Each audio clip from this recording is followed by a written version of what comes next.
Hi, it's Leslie with Leslie's Cookies and Treats, and today I'm going to show you how to make a wood grain texture on cookies with royal icing. You're going to need royal icing that's a bit thicker, probably about a 25-second consistency. You can see when I pull it up out of the bowl that it makes a soft peak and doesn't dissolve immediately right back into itself. So for this first method, spread a thin layer of royal icing on the cookie.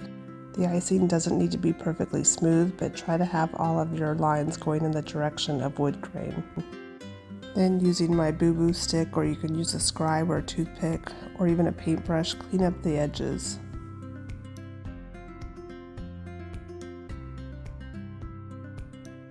Then I'm going to take my spatula to try to make straight lines where I want the separation between the wood planks to be.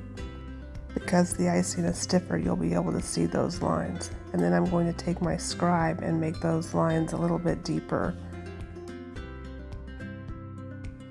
Next, I'm going to push my scribe right into the cookie just a little bit and make the nail holes at the edge of each plank.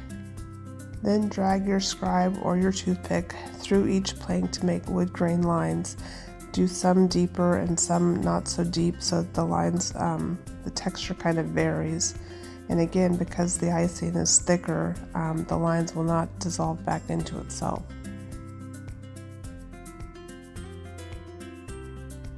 For the second method, I'm going to use embossing parchment to make that wood grain texture. You're going to want to spread a thin layer of royal icing on your cookie. You don't want it to be too thick because you don't want the icing to go over the edges when you put down the parchment paper. Lay the parchment down with the wood grain going in the direction you want it and lightly press it into the cookie. Allow the cookie to dry completely. I let mine dry overnight, and then peel off the parchment paper. And look at that wood grain, isn't that cool? It looks almost like real siding on a house. And it's so easy to do.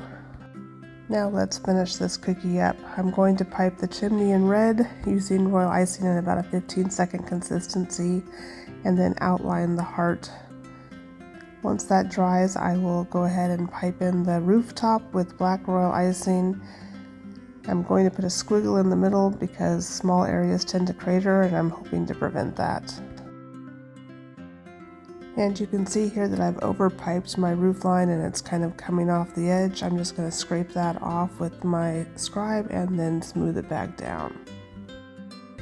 And here are the finished cookies from the first method that we scribed the lines, and then from the parchment paper method.